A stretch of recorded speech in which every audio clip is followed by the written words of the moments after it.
I'm Sonya Morton Firth and you're tuned in to the Sonya Morton Firth Show. Today my guest is Simon Squibb, entrepreneur, angel investor, mentor and podcast host. I felt those superpowers. I didn't actually feel fear. Partly I wanted to prove my mother wrong. There was also that element that wouldn't allow me to be so fearful that I would go and be, I would be submissive to what my parents, or in this case my mother, wanted me to do. Retired at 40 after selling his digital media agency to PwC, Simon is now on a mission to help 1 million people to start their own businesses and never feel like they're on their own. I didn't want to sell it, and I think for me the key was always to build a business that I loved, and when I didn't love it anymore, the reason I could do 18 companies is I'd then bring in someone else to run it. Simon, it's such an honour to have you here in my home. I've got to say, I'm really excited because this is one of my first face-to-face interviews, well, it is the first face-to-face interviews since the whole lockdown thing. So it's lovely to see you, Likewise. to have somebody here in person. And having met you on Zoom before, It's so nice to meet the real person. I know, and isn't hopefully it? we can get back to that now that the lockdown's coming to an end. I can't wait, I really can't wait. And listen, I've been reading up about you and I can't wait to get into your business and how you're helping so many people at the moment. But before we do that, I think I want to delve a little bit into who Simon is and how you started, where you started, why an entrepreneur, what gave you your passion to become an entrepreneur? Yeah, I love entrepreneurship, just to say first up. It's one of those things that I've absolutely fallen in love with in my life, but I really didn't think I was going to be an entrepreneur. I can remember at 12 years old, someone asking me, what do you want to be when you grow up? Which is that typical question. And I said, a lawyer, which looking back at my 12-year-old self, it's first of all, it's not me. And where did that come from? And I think a lot of our subconscious thinking in our lives comes from the 0 to 7 years old. So it turned out my parents wanted me to be a lawyer, right? So in my subconscious brain, my actions were, I wanted to be a lawyer, but that wasn't really what I wanted. That wasn't really what I was designed to do. But I didn't know that until 15, when my father suddenly passed away of a heart attack. And I was suddenly thrown into a very strange situation where I lost my father. And 3 weeks later, I had a massive argument with my mother, who was clearly upset and emotional having lost her husband, but I was clearly upset and emotional having lost my father, and we had a major fallout. And you know that line that every kid's probably heard where the parent says, it's my way or the highway? Well, I left and went the highway route. Oh, wow. So your dad had literally just died. Yes. And then you were kicked out of home. Yeah, and so my mum kicked me out of home to control me, frankly, and to get me to do what she wanted to do. It's a long, complicated story, and there's always two sides to every story, right? So she has her side, but my side is I was 15 years old, suddenly found myself out on the streets, and it was a really strange sensation because, of course, I wasn't ready for that complete change. I have 3 brothers, so suddenly I had no brothers around me. I had no father around me, I had no mother around me, after having 15 years of, frankly, a really well-loved life and a well thought out, I guess, life where I had a warm place to sleep every day of my life, food every day whenever I needed it as a child. And so suddenly I find myself out there in the world. But in a weird twist, it was the best thing that ever happened to me. And at the time I was very upset, of course, very resentful of my mother. And I would say our relationship has never actually repaired fully from it. But equally, I kind of thank her for doing it because it woke me up to the real world. And actually, it did a really weird thing. It woke up a muscle in my brain I didn't know I had. And this entrepreneurial muscle in my brain. Survival was an incredible motivator. So you literally, you had nothing. Nothing. And you just lost your father. Exactly. So you're presumably going through the pain of losing, your father. Yep. What did you do? Well, first of all, I cried every night for about 2 weeks, if I'm being honest, just kind of adjusting to this new world I suddenly found myself in. I frankly became quite humble quite quickly.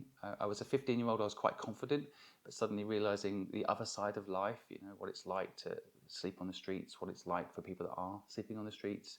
But I also had this upbringing that wasn't anything to do with that. Both my parents were actually entrepreneurs, so they wanted me to be a lawyer, but partly because they thought the entrepreneur life was a tough one. But I'd seen things that made me feel excited about entrepreneurship, but I wasn't really seeing myself as an entrepreneur. But long story short, survival mode kicked in, and I literally, this muscle in my brain woke up, and I said, right, I can't live like this. And two things happened to me at this moment. One, social services in England, for those listeners of yours that don't know, there's a system in England, social service system, that doesn't really want a 15-year-old to be homeless. No, of course so not. they kindly offer to help me, and they said, well, we'll give you £150 a week, Simon. You know, you don't have to live this way, and you know, this is not right. But there was something about that kind of social services offer that didn't sit well with me. And at the same moment as social services offered me this money, but the key to the money was, and it's still true today for social services, you're not allowed to work. I'm not allowed to go and do something. I've got to literally sit at home, because if I go earn money, first of all, I didn't have a national insurance card, but the social service system says I can't pay you money and you're going earning money, doing part-time work or whatever it might be. The social system doesn't allow that. Even today, it doesn't allow that. It doesn't allow people that are taking social benefit. So basically, what you end up doing is being on benefit, Exactly, you fall into a trap. Working. You fall into a trap. And in my view, it's a very similar trap to a job you don't love, but it's a trap. It's a different type of trap. But something in me, I just discovered this idea of starting a business. I'd walked past someone's house. They had a big house. I was living originally in Cambridge, that's where my family were based. Saw this big house, and they had a really messy garden. And this is why I knew something had changed in me, because normally I'd walk past a house like that and not think twice. But I walked past this house, and this muscle in my brain that had woken up, this survival thing. And I said, why is that garden messy? And they've got a nice house. It's a valuable house. And I thought, maybe they need someone to take care of their garden. Maybe they'll pay me to take care of their garden. So 15 years old, no company brochure, no website, no Were you nothing. at school? I left school. So I had you no left choice. school I'd as left well? school as well. So all my school friends listening to this podcast today will tell you, I just suddenly was not at school anymore. Very strange, but I lost contact with everyone. And I basically... So basically you left or lost everything that society, I guess, we've got in our mind. Yeah. A family, Yep. first of all, your home, Yep. and your schooling, your Yep. education. Frankly, every possession, everything, nothing, zero. You start with zero. But you know, it is an amazing thing to start with zero. There's a couple of reasons it's good.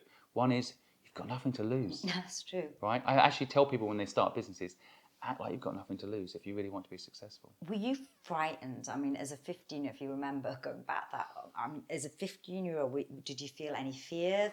I didn't feel fear. I felt almost, and this is another thing I believe with all my heart, fear is actually a good thing. Fear was originally designed to make us survive. So a lion's coming towards us. Fear would make us think faster, act faster. It's like an adrenaline rush, actually. Fear is better described as an adrenaline rush, right? You get superpowers. I felt those superpowers. I didn't actually feel fear. Partly, I wanted to prove my mother wrong. You know, there was also that element that wouldn't allow me to be so fearful that I would go and be, I would be submissive to what my parents, or in this case, my mother, wanted me to do. And I felt like, right, this is my chance. And fear fed me some superpowers. And that's when I thought, right, no, I'm going to survive. I'm going to fight.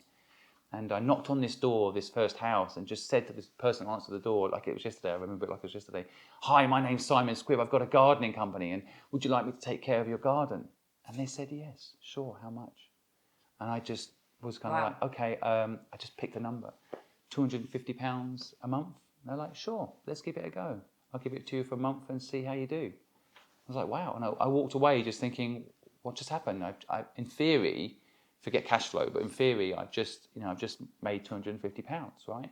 An idea in my head to reality. And that's when that entrepreneurial muscle just started to flex again. I was like, wow. So, but no, as I walked down the path, I realized that one garden, probably there's more. So I went and knocked on 110 houses that one Saturday. I remember it like it was yesterday, asking that same question. And every time I knocked on a house, even with rejection, I learnt something. People would say no, and I'd say why, and they'd say I've got someone else already doing it. I'd be like, but are they doing a good job? Are you happy? And they give me feedback on the competitor. And sometimes they'd say, well, why would I use you and not them? And I'd say, well, maybe I can be a little bit cheaper. And I did price discovery, because then I found out I'd undercharged the first house I knocked on, because the average going rate was £400 a month, not $250. And I learnt that by knocking on all these doors. So you're learning these great sales skills that in a normally day. you're taught in various courses. People will sell you a business course I would say, you can go on a 2-year business course or do what I did. Within 3 weeks of this gardening company idea, what happened was the first day I got all the clients. I got 11 people to say yes to me being their gardening company. Then I got back to my slum I was living in by this point. I found a squat to live in. I basically realised I don't have the money to buy the equipment to do the work I just won, right? So I had the brainwave to go back on the Sunday and knock on the door of the 11 people that had said yes. I'd written on a bit of paper what I was going to do for them and asked them to sign it. And I said, can I get a 50% deposit? And they gave me the cash. No registered company, no company brochure, no website, none of this stuff, right? And they gave me the cash. Now, to me, that was a huge amount of money, but to the person giving it to me, giving me £150. Quite trusting deposit, as well. But I mean, they were probably looking at me like, yeah. Young kid coming to wash cars or do gardens, give them a break, right? They gave me the money. All 11 people gave me the deposit. And then I took that money and I went and bought a lawnmower and a few bits of equipment. And the following week, as I went to go and do the gardens and started taking care of the gardens, these hands have actually never done days hard work in their life, except this one day when I did the first garden. So you actually did? I did the first garden, and I realised that I was not capable of doing the gardens on my own, and how much work it actually was. So that night, I went back to the slum I was still living in, and in this slum was 9 other people, all of them that needed to earn money, right? So I said to them, look, do you want to come and do some part-time work? I'll give you cash, which is probably totally illegal. But I gave them cash and said, look, come and help me do the gardens. Within 3 weeks, I actually, by that point, had 20 clients. I had cash flow, money coming in. I had the equipment paid for, and I had 4 people working for me, helping me do the gardens. So what takes people, I guess, a business course that they take or an MBA when they're later in their lives, I did it in 3 weeks. The whole thing I learned. And of course, don't get me wrong, I made so many mistakes. I bought the wrong lawnmower. I bought the wrong equipment. I didn't do employment contracts with people. But it didn't really matter because I built a company in 3 weeks from my mind to reality. And that gave me the knowledge, this kind of realization that I don't need to get a job. Because, of course, when I was first thrown out of home, I'm like, can I get a job? And I didn't have a national insurance card, so I couldn't really get a job. Well, that, I guess, would be most people's thinking, right, I've just got to get someone to get a job. If I'd been thrown out a few weeks later, at 16, we get a national insurance company card in the UK, right? I probably, could have got a job because I have a national insurance card, right? But because I couldn't get a job, and I was actually 15, and I was supposed to be at school, this is 20 years ago, technically you kind of get away. A lot of people didn't go to school at that age. Now it sounds crazy that would even happen. But equally, you can think back to 200 years ago, 15 years old, you're halfway through your life. You were down the mines. You're halfway through your life, right? I mean, so 15 sounds young maybe to the people listening today. But for me, anyway, I felt like I'd learned something that school had never taught me, that my parents had tried to avoid teaching me because they saw entrepreneur life as tough. And I felt alive. Absolutely alive. And then one of the interesting things as well, I think that when I look back, I realised is that we all grow up inside an ecosystem that becomes quite judgmental. So even if I go and talk to my classmates back then and said, you know what, I'm leaving school, I'm living in a slum, and I'm starting this gardening company, they'd be like, what are you doing, Simon? You're meant to be a lawyer. What happened to this prestigious image that, Simon Squibb image? And they might have judged me, but I didn't see any of them. I was going to say, did you not feel any pressure to go back to school? No. I guess you're earning money. At any stage, did you think, well, I want even more, or I want this, so maybe I need to go to school or university? I didn't think about any of those things. I just thought about survival. All I wanted to do was get out of the slum I was living in. All I wanted to do was make sure that I could actually eat every day. I mean, I didn't eat for 4 days. When you go through that experience of not eating for 4 days, you feel a few things. You become hungry, right? Someone, a friend that I bumped into gave me £5, right? Gave me £5. Now, people say giving away stuff, shouldn't do it. Shouldn't give money to people on the street. They're wrong. Those people that need help. And at that moment, that person gave me £5. It literally saved my life. To them, they would just have £5 in their pocket. Oh, Simon, you're having a hard moment. Here's a bit of money, right? And so that literally meant I could eat. But for me, I didn't think about. In a way, it was a good thing. I know it sounds kind of like a crazy story now, but for me at that moment, not having choice was good. The more choices you have, sometimes it can confuse you. And you weren't tempted down the alcohol route, the drugs route, or any of these? I couldn't afford any of those things. So a lot of my friends, 15, 16 years old, they're saying, "Come down the pub, Simon. Let's go nightclubbing," and I wanted to go and do those things. 2 things stopped me. One was I was trying to build a business and build a life, right? And the second thing is I didn't have the money. In England, again, the English culture, you go out, if someone buys a round, it's your turn next. Well, right? if you've got those morals, it's but you feel that way. I felt that way. Yeah, I never wanted to sponge definitely. of people. So initially I didn't go out, and then when I did eventually start like opening up, and my business started to work, and I started to feel a bit more stable. I managed to get myself somewhere to live, and I felt like I could re-enter society. It was about 6 months between the kind of the break and that moment. And when I went back into the system, I still didn't have a lot of money. So I didn't drink alcohol. So my friends would buy rounds and be starting, even at 16 years old, to drink, alcohol. But I could ask for a glass of water and it was free. In England, it's free, right? Yeah. So water is free. And so I would always have water. And I would tell my friends, look, I'm building a business and I don't have any money. And so, I don't have the money to buy a round. So I'm just going to have water. And I never got into alcohol. I've never drunk alcohol my whole life. It's just one of those things. And I've seen what alcohol's done to people. That's a separate story. But I feel like, for me, I never needed alcohol to have a high. I never needed that. So I never got into drinking. And partly it's because I couldn't afford when I was young. So I never fell into that. That's another treadmill people fall into, well, of course, right? it's the substance abuse. Yeah, totally, it's a different thing. So, okay, so you built this business up, and then years later you went to Hong Kong, and I want to get to the point where you built up a huge digital media agency, and then you sell it. Yes. What happened sort of in that between process? Why did you decide to go to Hong Kong? Yeah, it is a long story, but the short version of it is I started this company. I didn't know what I was doing. I made lots of mistakes. Somehow I started it in the summer, which was really good. And so it grew and grew and grew. And then the winter came and no one wants to take care of their gardens anymore. Oh, yeah, of But course. how was I going to know that? I didn't plan out a gardening company. Equally, competition came into the market. But basically, long story short, it didn't survive. And so I, at that point, hadn't had the experience of working for someone, right? At that point, I have my national insurance card. Society kept telling me, it's really hard building your own business. And why not work for someone else? So there was a moment there where I said, okay, I'll apply for some jobs. So you, okay. So, I didn't. Yeah. So you went to work for the man, as I call it. Exactly, yeah. And I think I got a job in a hotel, and in a really interesting twist. This is 25 years ago. Actually, how old are you, Connor? 24. 24. This is 24 years ago. And the reason I asked Connor is 24 years ago is because I went to work for Connor's mother in a hotel, and she was leaving to have a baby called Connor, who now works with me on the Purposeful Project platform. But at that time, 24 years ago, I was like, right, okay, maybe I'll get a job. And I got a job at this hotel. And basically, I worked there for 3 years. Now, when working there, I think because I'd had experience of my own business, every single week I had a business idea. And one of the ideas that I had while working at this hotel was something called Accommodation Express. And for the people listening today, depending on what age they are, they might not remember that people used to book hotel rooms by ringing up the hotel and saying, hello, do you have a room available? And I noticed in the hotel that I was working in that people at the reception were taking the phone call. And if the hotel was full, because the hotel was very popular, they would just say, sorry, we're full, almost proud of the fact that we're full. That line, and put the phone down, right? And to me, that was a waste of the marketing money and effort that hotel had made to get that phone call in.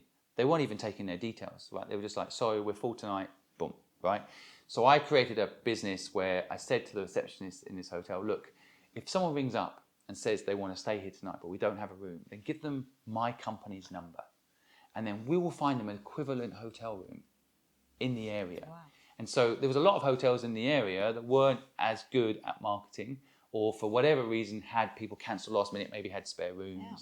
And so actually I accidentally created kind of the lastminute.com, rooms.com business model via the telephone. And I built a little business up, and that little business made some money. And so I started again to have that appetite for, entrepreneurial. Yeah, even though you were working for somebody. Yeah, there was a period of time, and particularly in the hotel, and so a lot of the people that I worked with in that hotel, they became my surrogate family. So, and now I'm still friends with these people today because I was living in the hotel. The hotel provided accommodation for me, and I had a regular income. And the people in that hotel, we all became like a family. So for a little while, I was quite content working for someone else. And I had that feeling of what I missed, I guess, with the gap I'd felt when I'd lost everything previously. And so there was a moment where I was actually content working for someone. But then that entrepreneurial muscle in my brain would not stop working out. And then I started this business, and then I made a little bit of money. And then another, I guess, element of luck. I think luck's key to success in business. Another element of luck that kicked in for me was a very wealthy business person who was living in Hong Kong said, Simon, I really like you. I really like how you work and what you do. Would you like to come and work with me in Hong Kong? And so at that time, this Accommodation Express business was doing okay, but then I decided I could sell it.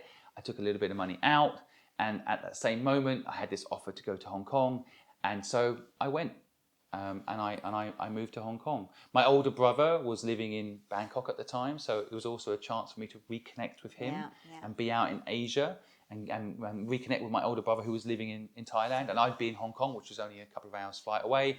Plus, I had this opportunity, so I moved. I just kind of sold everything. I had luckily no debt because I really hate debt, so I never had any debt. I think is key. So I could literally up sticks, and I moved to Hong Kong, and it was a very interesting time to move there because I moved there in 1997 when Hong Kong was getting handed back to the Chinese, and that was a very interesting moment because everybody was leaving Hong Kong. It was a British colony kind of, right? So a lot of British people left. So when I got there, that's when I spotted this opportunity to create an agency. So there's a couple of things that you said there that I just want to pick up. I want to pick up on the debt. You said, you know, the debt thing is something that you don't like. Although, would you say, though, that a lot of entrepreneurs today look at taking out some form of debt to set up a business? And would you advise against that? So this is quite controversial, the debt statement. And I interview on my own podcast a lot of really successful people that will have the exact opposite opinion to me on debt, right? And I don't think there's necessarily a right or wrong answer when it comes to this question. I personally think that debt is a trap. And I see a lot of people, let's say, 19, 20, 21, 22, we all want the fancy car, so we get a car we can't afford. Yeah. Or we get a credit card and we buy clothes we don't need. And initially you have that high of owning those possessions, but eventually those possessions own you. Why?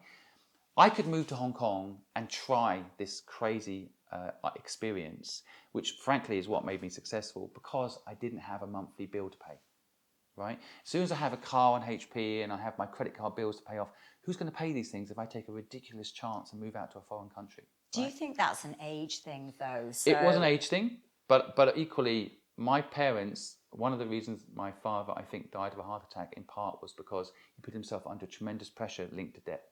Right. So, okay, so they made their money buying property, mortgaging it to the max, buying another property, mortgaging it to the max. And I think people think, oh, that's really clever. But there's also a moment where, there's no such thing as cheap money. Right? The people that are lending you the money are not stupid. Okay, if there was money in home ownership, they would be owning the home. Right? Home ownership was designed to give the banks an opportunity to lend normal people large amounts of money and put them in a situation where they have to pay monthly, and in fact they're working for the banks. Right? So do you not think there is a place? Look, we're sitting in a rented place sure. at the moment, so sure. I'm and I own my home, by the way. So I have a reason for the cycle, and I think what I'm saying, when you're young, what I'm saying is my view, my opinion is, when you're young, don't get into debt. Yeah. Give yourself as much chance to experience the world, travel. See other cultures. Sleep on the sofa with a friend in Bangladesh. Yeah. Go and have a week in Hong Kong with meet a friend there. Give yourself the chance to experience what's out there because you won't discover who you are if you don't. And what ends up happening, and I see it a lot in England, is people born in the town they grew up in, they're comfortable, and they buy a house in that town, and then that house ends up owning them because they've got a monthly fixed cost. As soon as they have a monthly fixed cost, which is quite hard to reduce or increase, but reduce, they then have to have a monthly income, right? And when you have to have a monthly income, starting your own business, having freedom gets really difficult because I can think for myself, for the first 2-3 months of my business, I wasn't paying myself anything. I was buying equipment. I was hiring people. I wasn't paying myself any money. But if I had a credit card I had to pay, or and my credit rating was going to go to shit if I didn't pay it. If I had these fixed costs that so many people build up, you get to a point where you can't make those freedom choices. So what you end up having to do is wait until you're 40 or later when you finally got yourself slightly out of the debt system to be able to have choices. But by that time, you've wasted 20 years of your life paying a mortgage for a house that could end up owning you. That's just been my experience. But I do think when it comes to business, there is another model that can work, which is if your business is producing cash flow positive, people like Donald Trump, for example, all they do is leverage debt. But would you want to be Donald Trump? Wow. You know? But you know what I mean? Like, live that way. I mean, he basically has to sue people all the time. It's a mentality thing. And I think that's why you have to come back to your personality, what suits you. Yeah, I mean, it's an interesting one because I got where I got to through properties. And I did invest early, but I never felt tied down at all because I knew I could just up and leave and rent it out. Yeah, but you're buying to rent. That's different. Yes. I always buy with the thinking of, I'm going to maybe. But you're creating an asset when you do that. What a lot of people do in England is they buy to think they they're buy live and then there. they live in it and they think they've got an agree. asset. They haven't. They've got a liability. Yeah. Right? No, I agree. But what you're talking about is very smart. That's very different. You buy a home and you rent it out. That's an income. That's an asset. If you can have more coming in than the cost going out, that is different. Even then, I do think you have to be quite cautious because people stop paying rent. You've got to pay that mortgage. Most of the time, people get caught out and they end up having to give the property back to the bank or foreclosure. Or you've got to know where you go, and you've got to be very sensible. It's a discipline. In fact, it's a business. Yeah. So, it is. That's an entrepreneurial endeavor that you're talking about there. And make sure you study it because there's a lot of people doing that entrepreneurial endeavor, and you can get caught out. But I'm talking about what I think is 99% of people. 99% of people that just buy to live in. There's a bigger debt though that's out there, which is going to be quite interesting, I think. And that is young people today. And look, this didn't happen in my age because it was free. Going to university or higher education, whatever it was called in my day. And I think I'm a bit older than you, but it was free. But I was probably the last year. In fact, I had to pay student loans, but it wasn't the university fees. It was for maintenance and things like that. And they brought it in the year I left. And now kids are looking at huge debts when they come out of university. And I look at that and think, wow, it was hard enough anyway when you left to try and find a job. Yeah. We've gone backwards. Let alone to leave with this huge debt on your... Totally crazy. And the thing is, well, first of all, I have been proud to talk at places like the Imperial College, and I can see that Harvard, there's some institutions out there that are actually trying to help young people get knowledge and get access to knowledge, right? So, but I feel like, for example, someone recently said to me they can't think what to do, so they're going back to university and they're going to study marketing, and it's going to cost them about £50,000 to do this course and study marketing. And to me, I don't think the university should be selling things like that, because I think if you want to learn marketing, like I'm quite big on TikTok, and you can't go to university to learn how to use social media.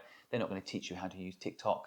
Right, I make money on TikTok, right, but they're not going to teach you that. But there are so many different platforms now that you can get free information. Well, you just have to use them. Free webinars, exactly. Yeah, you just have to go and apply yourself and be. Like I said, I remember even with the gardening company, someone started up to compete against me, and they spent 9 months raising money for the gardening company, and then when they actually launched, they bought all this fancy equipment and did everything. But when they went to talk to the clients, when they finally raised the money and had all the equipment, I already had all the clients.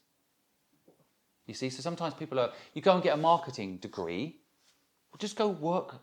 Either go work. I mean, I don't think you should work for yourself, but work for someone else. But go work. At least that's better than wasting all that money going to learn something you can just learn by going and doing. But I think just start your own company, because what's interesting is it's about application, especially social media. If some young person comes to you and says, "I'm going to get you going on TikTok," you'd be like, "All right, sure, I'll give you a go," right? Yeah, absolutely. Just like, someone knocks on the door now, just like the gardening, nothing's changed. If people ring you up, maybe it's Zoom now, but they say, "Hey, I'd like to help you with TikTok. Let me do it. And if I make it work, and then you make money from TikTok, will you share some of the revenue with me?" Yeah, you do it today, right? Yeah, if anyone's out there that wants that. But that's what I'm saying. That nothing has changed from my original gardening company model, except the methods in which you reach people. So now maybe you don't knock on people's door, but the same model is so relevant today, and so many young people can just knock on a door and ask, instead of going out there and looking for the answer in the education system, which I think doesn't give them the answer. So if a young person was sitting here today and saying, I don't know what to do, should I or shouldn't I go to university? And look, I can hear parents in my ears. I know, me too. I can hear my parents in my ears. I have a lot of parents that don't like me saying this. Yeah. Absolutely, you should. Better yourself, blah, blah, blah. They say it's a good fallback. That's the biggest answer I see. Better go to university because it's a good fallback if other things don't work out. The way I remember it is, go to university. It doesn't matter what you end up doing. It's a passport to go up in the world. Yeah. And I look back and don't get me wrong, I did go to university and had a great 3 years. Great fun, go to socialise, whatever. You can have that fun not being in university, by the way, yeah, just to say. But absolutely. But do I look back and think, I did a language degree, so I did spend time abroad, which I loved, and I wouldn't take it back.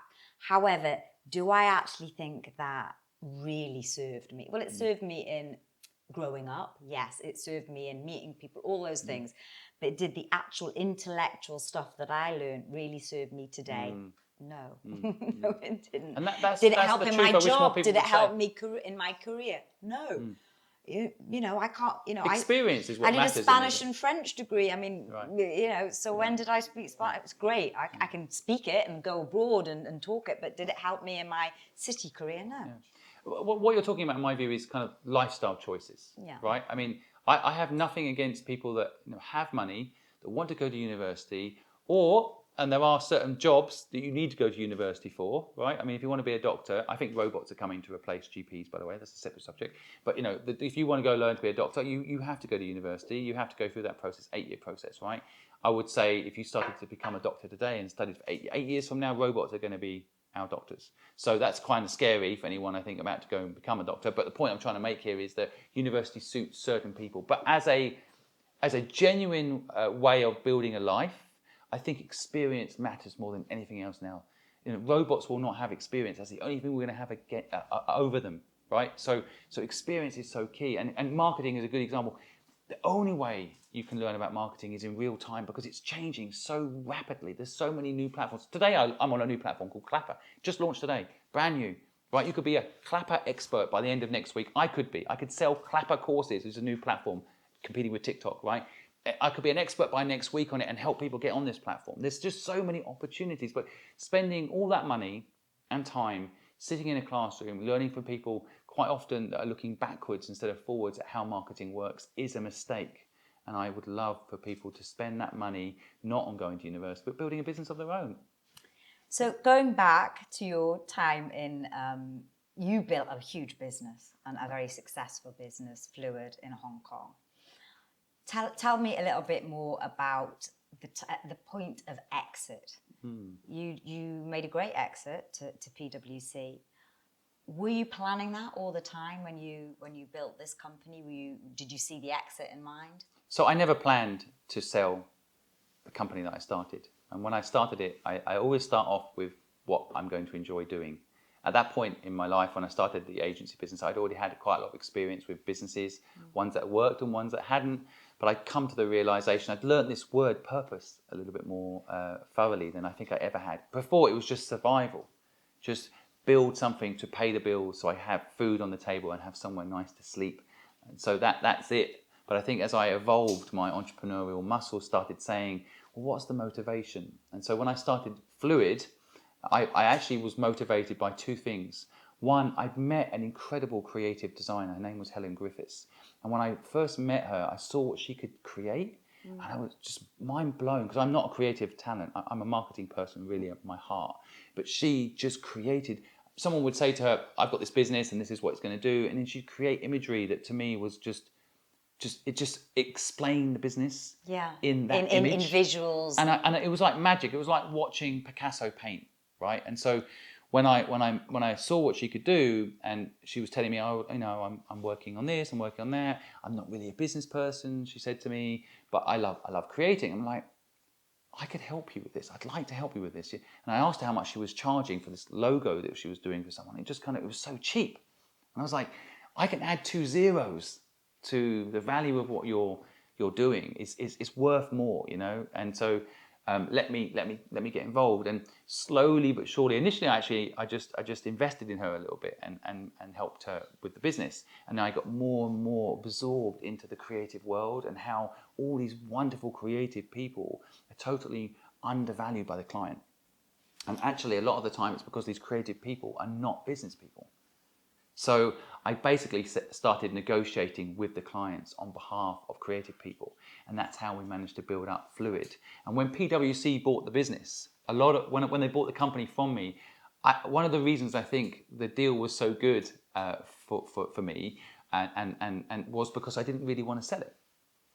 I didn't really need to sell it at that point. It was a great business. I loved the people in the business. Someone else was actually running the day-to-day operations for me at that point. I'd evolved it. And I was enjoying having that business as a brand, as an asset, as something that had made an impact in Asia at that point. And so I didn't need to sell it. It was an income stream for me. I didn't need to sell it.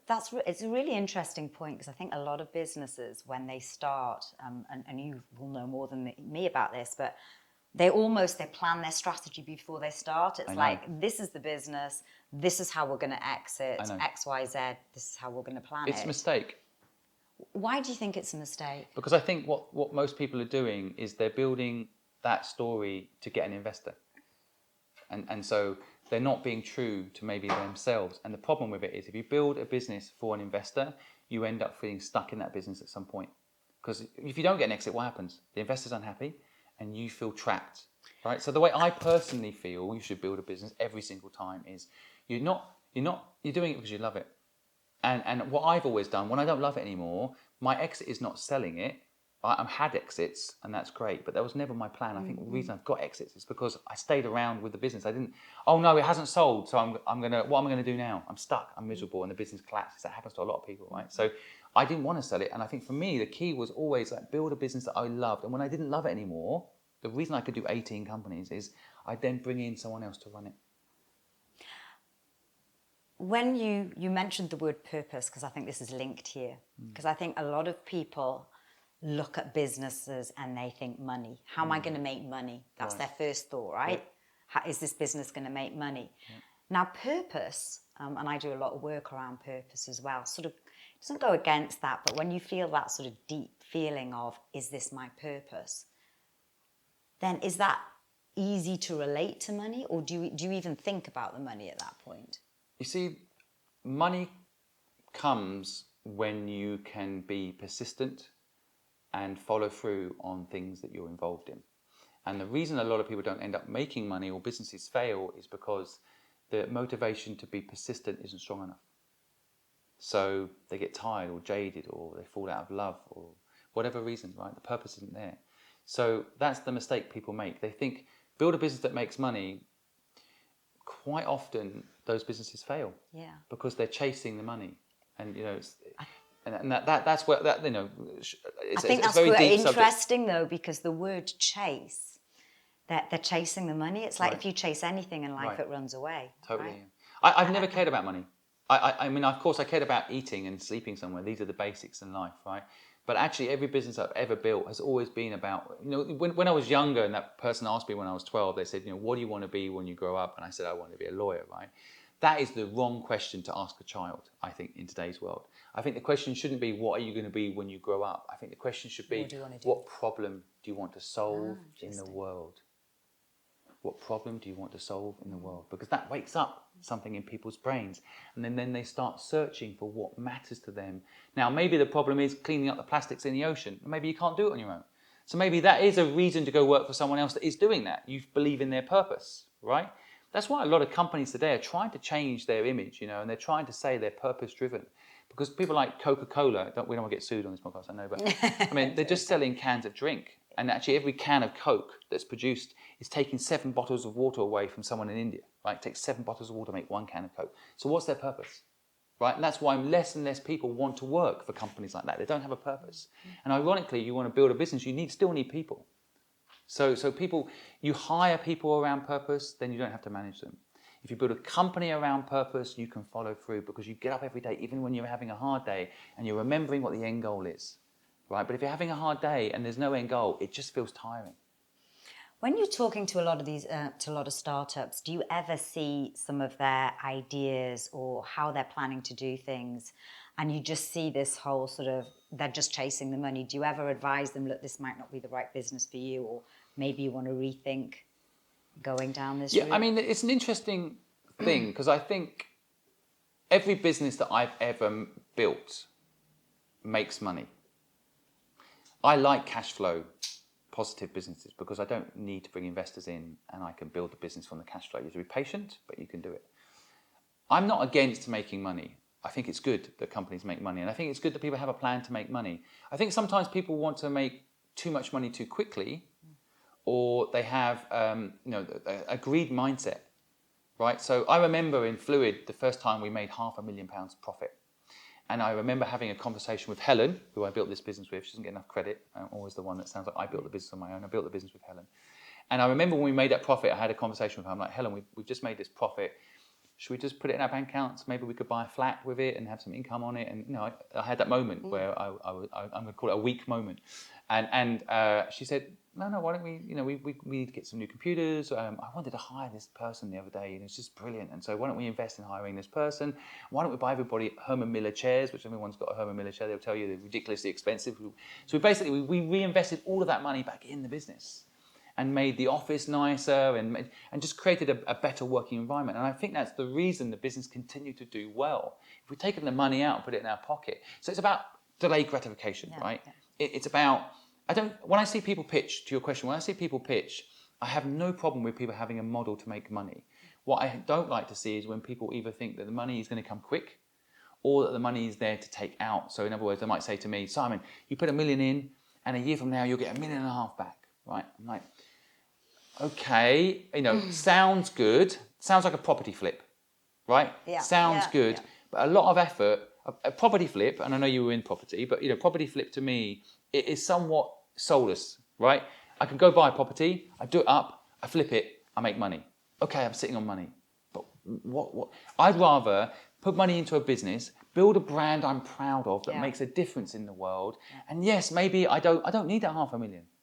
I mean, I could buy a fancy car, but within a week that car's going to own me anyway. I'll be scared it's getting scratched, or I have to go get it maintained, or this money doesn't bring you happiness unless you're already happy. So I think invest in things that bring you happiness. But I've got no problem with making money. But I do think people should just delay gratification. They should reinvest in it, and if they love it, they will, right? If they don't love it, they'll want to take the money out.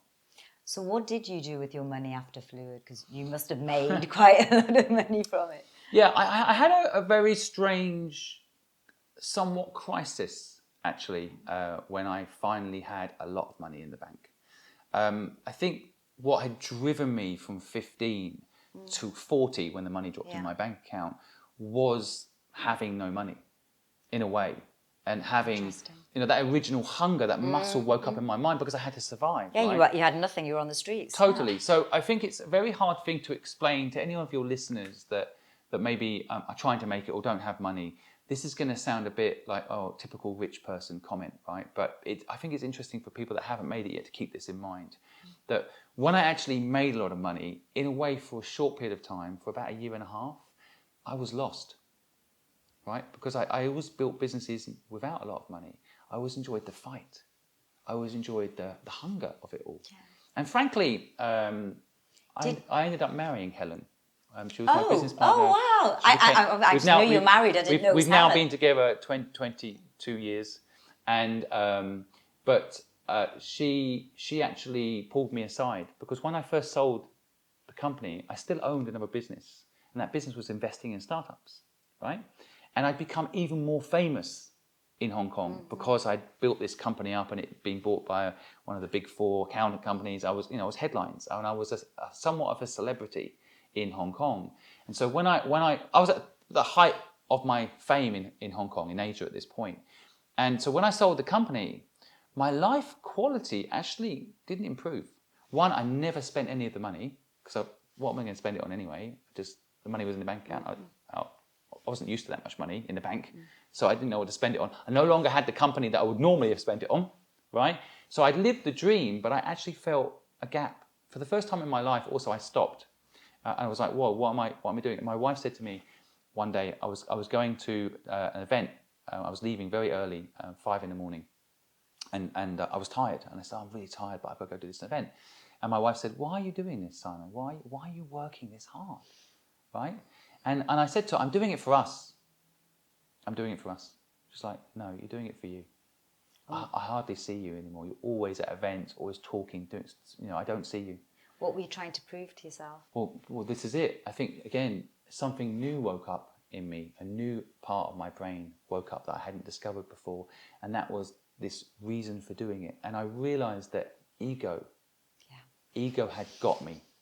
And I used to blame the need to work that hard on having to make money and survive.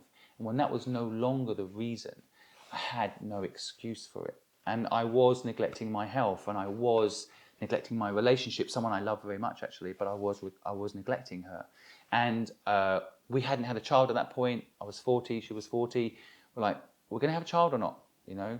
And that didn't even cross my mind. I was just thinking business, build, survival, grow, brand, build, right?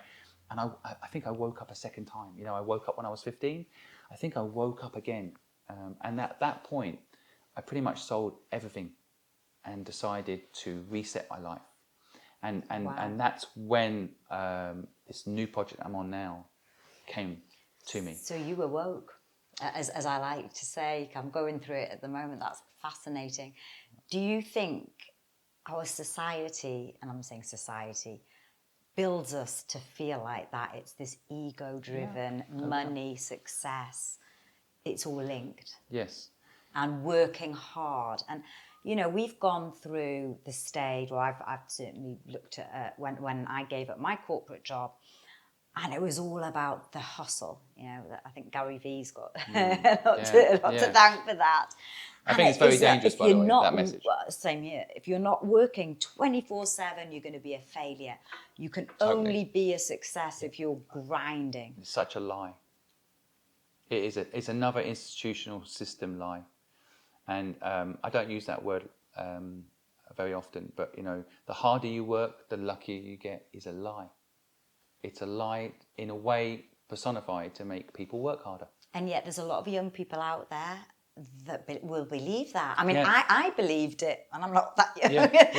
But I believed it, and I'm only starting to try, like you did, try and divorce that sort of feeling that you're. But, you know, this is all in our subconscious. That's part of the problem. Yes. You have to recognise that we're breathing and thinking right now, doing actions without even thinking about it. And this is instinct, what we're talking about here, right? This is bred into us by media, by social media now, even worse. You know, as you scroll through Instagram, you see someone's got a Ferrari at 25. You're like, I want that. And you think working hard is going to be the answer. And if you say you're not going to work hard, I'm not suggesting, and I know you're not either, we're not suggesting people shouldn't work hard. I'm saying, of course, the obvious line is you should work smart. But so many people, all they do actually is work hard. To the detriment of their health. To the detriment of their health, and to the detriment of their relationships, and to the detriment of what actually matters. And to me, what actually matters, I think the thing I've realised now, is that purpose matters more than anything. And having a purpose is the reason I think that you will get up in the morning and be happy. And if that purpose means that you don't make a lot of money, you know, money only makes you happy if you're already happy. I already said this, but I firmly believe, and that's kind of how I try to explain this point, that a lot of people think, if I get money... Once I get it. And that's the other problem I have with mortgages. People like get into a mortgage. By 60, I'll own my home, and then I can be happy. You know, I never want to own any of my homes. Sorry, bank, if you're listening. But that's just because you're financially literate. This is another subject we could probably do a whole show on. But I think there's also an element of like mindset, because frankly, the people I meet that I admire the most are the ones that say they actually enjoy their day to day. Most of the super rich that I know and have interviewed on my own podcast, they'll never talk about their money. No, in fact, money was like a byproduct of often doing something that they really were passionate about doing, right? And that's the ironic thing. If you chase the money, we said it doesn't arrive, but if you chase purpose, money will come your way. And there's many forms of rich, right? There's many forms of rich. I think a lot of people don't register and don't give themselves time to accept that, hey, just having time for me, I consider just having time with my son to be the most valuable thing I've got. You know, the fact that I can see him this morning, I can take him to school, I can spend time with him this afternoon if I want. You know, I'm rich because of that, not because of my bank balance, you know. Most people say, oh, Simon, you've actually got money in the bank, that's why you can do that. But you know what? You could do that anyway. A lot of people could do that anyway. Look, talking about purpose, I'd really love to talk about your purposeful project and your mission. Tell me about this mission. Well, I basically came out of retirement to help when the COVID nightmare hit us all. And I saw in a newspaper article how it talked about that 1 million people in the UK alone were going to be out of work because of COVID. And that actually bared fruit in a recent budget in the UK. 700,000 people who would otherwise be in a job are not in work because of COVID. Plus, I also can see the future and see things like AI, like I mentioned earlier. Doctors are going to get replaced by machines. Of course, truck drivers are going to get replaced by automated vehicles. There's a huge wave of unemployment coming our way, and so I feel like I'm not a doctor, so I can't go on the front line and help in that way. But I know business, and so my first initial thought when I read that story about all these amazing people that should be in work, I don't want to lose a generation. And actually, I want to help them realize that they don't need to wait for a job, they can create one for themselves. And then reframe entrepreneurship as not this mysterious, difficult thing to do, but like anything. No one's born a doctor, no one's born a lawyer, right? If you want to become those things, you have to go through a training process. You have to be applying yourself to it. And frankly, there's lots of different types of lawyers. There's lots of different types of doctors. There's lots of different types of entrepreneurs. And mainly we see Gary Vee or Elon Musk, and as normal people, we look at these people and we're like, oh, I'm not that person, so I'm not an entrepreneur. Yeah. I'm not an extrovert, so I'm not an entrepreneur. That's not true. There's plenty of introverts. There are loads of introverts, entrepreneurs. Exactly. You just maybe need to hire an extrovert or bring in a co-founder extrovert. So it's not that you're not an entrepreneur. Everybody who's listening to your podcast today is an entrepreneur. The question is, what type of entrepreneur are they, and what training and support do they need to become one? Why do you think then it's so hard for us to become? Why does society make it so difficult for us to go down the entrepreneurial journey? Well, like you said, we're all coming to this stage. The system doesn't want everyone to become an entrepreneur. Yeah, they don't. Let's be honest. The whole economic structure is. I have it all the time. I'm permanently saying on my social media channels, don't work for someone, start a business of your own, right? And I permanently get comments, or Simon, if everyone works for themselves, who's going to collect my rubbish? Right? Literally, I've had those selfish comments like that, right? My answer is robots, right? Because a human is too valuable, you could argue. There's so much a human can do. Let's retrain people to do, let's forget about money. Let's retrain people to do something they love. Now, if someone loves collecting rubbish, then that's fine. They can do that. Well, I think that's the point, isn't it? It's like, listen, if you actually love your job, Yeah. you're not saying give up your job. No, I'm not it's saying for the millions out there that are sitting at their job, probably miserable. Exactly. That are going... Way too many like that. Huge. And a lot of people that have a delayed feeling on that too. So they're in their, I meet so many people, 35, 36, 37, 38, they just literally realised they were on a treadmill and didn't even know it. Oh, I mean, for me, it was 40. It was a cliche. I woke up one day and went, wow. Well, it's a cliche for a reason. And I think that what I'm trying to do with the Purposeful Project is help those that presently can't get a job, right? That's a kind of, that's a showstopper, right? Because if you can't get a job, then the system that's designed to say you go to university and then you'll get a job, and then over the next 10 years you'll pay off your student loan, and then you can get a house, and eventually you'll pay that house off, and at 65 you'll have 2 happy kids that are in the university themselves, and you have money in the bank, right? That's the system that's sold to you. But when there's no job, actually, again, a bit like when I was kicked out at 15. It just feels like we're in the it's like being in the Matrix. But it is in the Matrix. It is the Matrix. And I have a whole theory around that, which is going to make me sound completely insane. But it is like that. And I think people are like drones. And we need to see that. If we're aware of that, and then you decide you still want to be a drone, then great. I think for me, it's important that people have a conscious decision about what they're deciding to do. I don't want people just to go to university because the system tells them that's what they should do. I think people should have conscious decisions, and they don't. They have subconscious, and they're partly brainwashed by parents that were brainwashed, or by the media that is designed to commercialize you as a person, right? So anyway, I started a Purposeful Project with really one pure aim to help people learn entrepreneurship, for people to realize that they can learn entrepreneurship. It's crazy to me this isn't taught in schools, and I even think the programs out there like MBAs, for example, that are meant to teach you entrepreneurship, 9 times out of 10 people that go through an MBA get taught risk.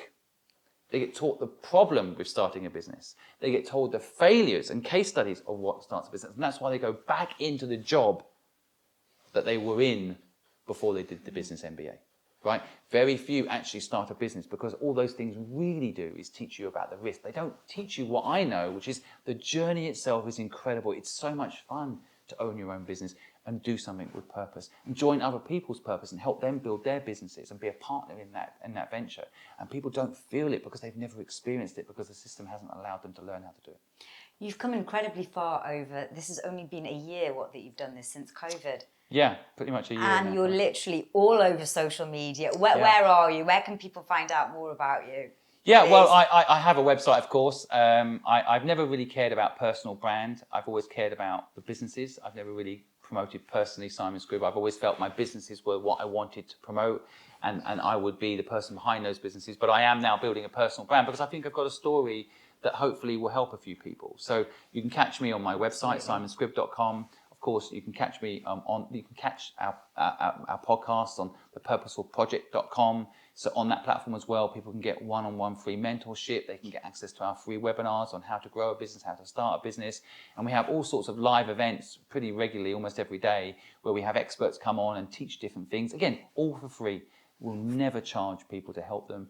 And I'm really excited about what we're doing. We were just recognised as one of the most popular business podcasts in the world, and I'm really enjoying being a part of the podcast community along with someone like yourself. I love it. And it's been really fun though to kind of also not just have my opinion on what you could do to build a business, but hear from other people on their journeys and their experiences, and learn from other people, because we all think that our own way is the best way, but there's many different paths to get where you want to be, but you have to know where you want to be.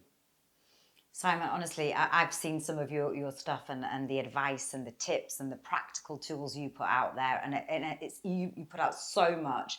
You say it's all for free. It's amazing what you're doing.